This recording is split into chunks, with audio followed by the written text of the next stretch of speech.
Director, hindi mo kami natibag. So wag mo try itibagin tong representation na to o itong impeachment court because what you're doing is not helping.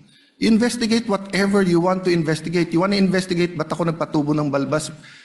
Investigate mo, no problem with me. Pero wag mo nang i-announce kasi nga naaapektuhan yung integrity ng court.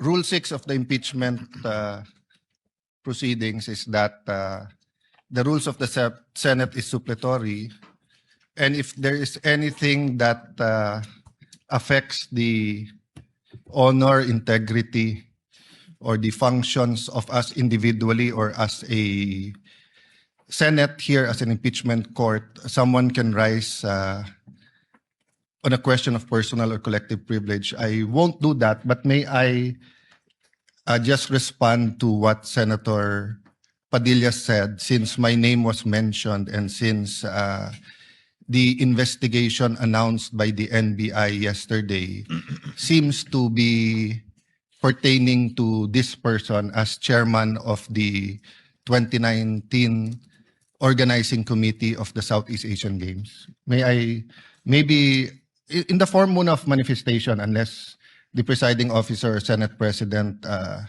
thinks that I should elaborate on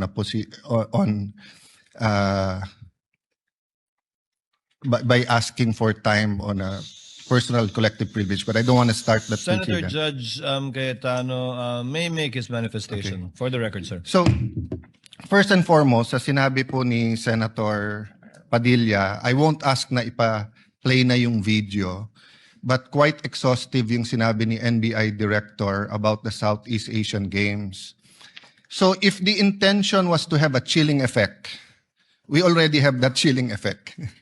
May 11, hinabol dito sa session hall na to ng mga ahente ng NBI si Senator Bato. May 13, nagkaroon ng enkwentro, putukan, pinipilit ng NBI na hindi sa loob ng Senado, but we have all the evidence that it was inside the Senate. Other incidents, I do not want to evoke a reaction or debate because I want to respect my fellow senators. Much of this has been vented in the media, is in court. Director Matibag has promised us that he will give us a warrant issued by the ICC, has promised us that he will hold his agents na nanggulpe ng isang OSAA. He will be the one to implement the contempt order and hold them in his office, but wala ditong natupad. So when I mentioned his name, his position the other day that it was bad taste, walang personal yun. I mean, regardless kung sinong, even if it was a secretary, an alter ego of the president who wrote the prosecution team or the defense team to say, pwede bang next week kasi may seminar, I would have said the same thing, di ba? Na, look at the gallery. Kompleto parati dyan from Congressman Ace Barbers to many Congressman Ridon. I won't name all of you, but you're busy people. But you think this is important, so you take time out and you are here. Di ba? Of course, the prosecution team, you have to be, you are here. We are here, despite of many, many other important things. Not only investigations, not only the flood control, not only the BIR, not only, we're also talking about the nation being prone to volcanic eruption, to yung bagyo, buti, well, nasalanta pa rin tayo ng bagyong Inday. Ibang Inday ang pinag-uusapan natin dito sa impeachment. But still, we are here. So it was in good faith that I said, as an example, mukha namang masama kapag kayong isang bureau head. NBI director is a very important position, but it is a bureau. So if a bureau head, and tignan yung invitation, nakalagay sa invitation, or your representative, and we resolved it. So aksidente ba na yesterday, suddenly after I mentioned it, and after during the weekend, many have been talking about na dapat ata hindi 16. So 21 na lang kami ngayon eh. So 2/3 of 21 is 7. Pag nabawasan pa kami ng 3, 13 na lang yon. Pero some will argue, mabawasan lang kami ng isa o dalawa, baka 13 na rin yun kasi wala naman half person o 3/4 person. So all of these issues are valid. Question, the chilling effect is there, but am I intimidated? Wala na akong choice. Ilalabang ko na to, gagawin ko yun ang dapat kong gawin. Bumaliktad man yung sitwasyon, si President Marcos ang ini-impeach and I felt a certain way, ilalabang ko rin. Chief Justice man ang i-impeach, ilalabang ko rin. But for the record, Mr. President, go ahead and investigate. First of all, that's been investigated many, many times. COA, I'm not sure. I think the Office of the Ombudsman, ang nag-file pa ata, Chief of Staff mo eh.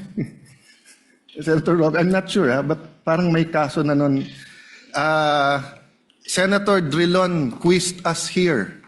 I was Speaker of the House, but I chose to appear before the Senate to be able to answer all of those questions directly.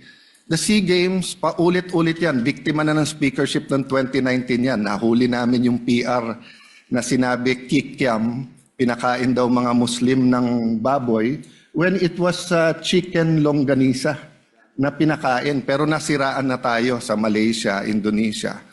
The SEA Games gave us so much honor. So far, it is still the biggest SEA Games in history. Many of our athletes launched their career, even going to gold medals in the Olympics.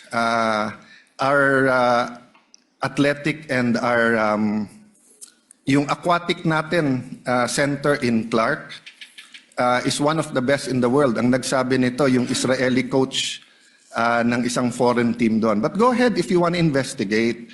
But I just want to put on record, mukhang misfire. Bakit?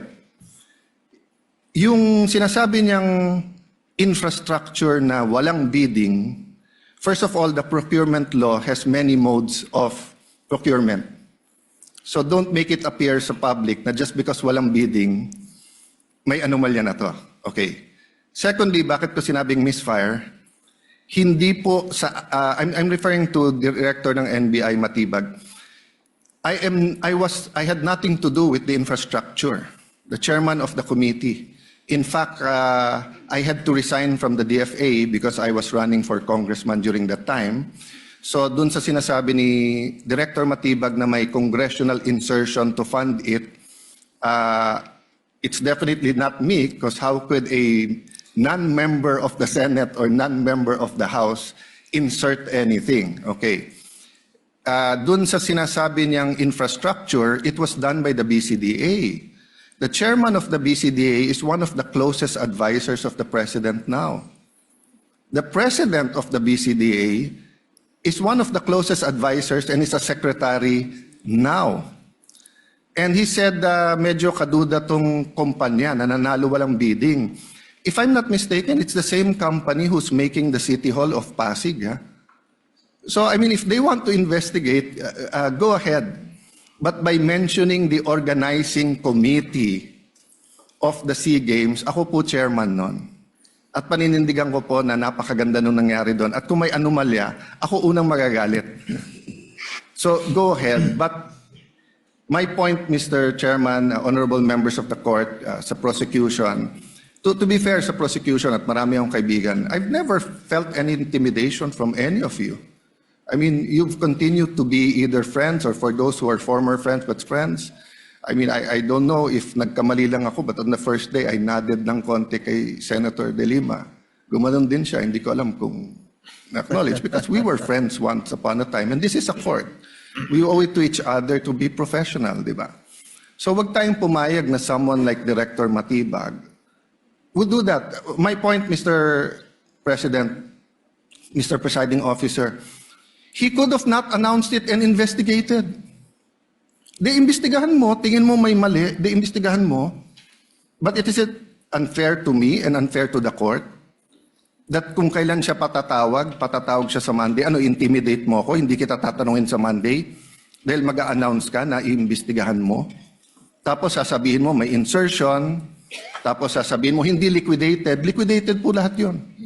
So, let me talk of unfairness. Hindi ba unfair? Kung ako, babalik na rin ko, sasabihin ko, inimbestigahan ko na rin kahapon Ang sabi sa akin, mainit ang ulo ni Director Matibag kasi may contractor na daw yung binigay na lupa para sa NBI at gusto niya sarili niyang contractor. Or would that be fair to him? No, it would be a marites accusation. So that's the same thing he announced yesterday. A marites accusation towards me that affects this court because I am now a senator judge. So I hope this is the last time that I'm going to have to speak about this. But definitely we've been speaking about this, binabawasan talaga kami. Iniisa-isa, even yung mga vlogger na malapit sa administrasyon, sabi, 2 down, 3 down, may kasunod na. Di ba? So, Mr. President, I want this impeachment to be a test that the 1987 Constitution works and that despite political differences, the prosecution and defense, I saw them after the first or second day, nagkakamayang kayo, nagkakamustahan. After the first or second day nung mainit na baliktaktakan dyan sa pre-trial, nagbabatian, di ba? Even in court. So we can't help but be emotional. We can't help but get mad at what we think is disgusting or sometimes crossing the line.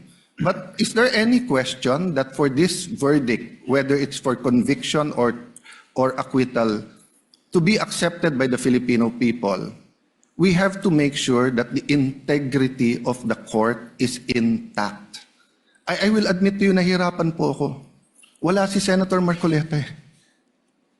Iilan lang po kaming abogado dito. Si Senator Pangilinan, Senator Cheese, si Aimee is a law graduate, di ba? Pia.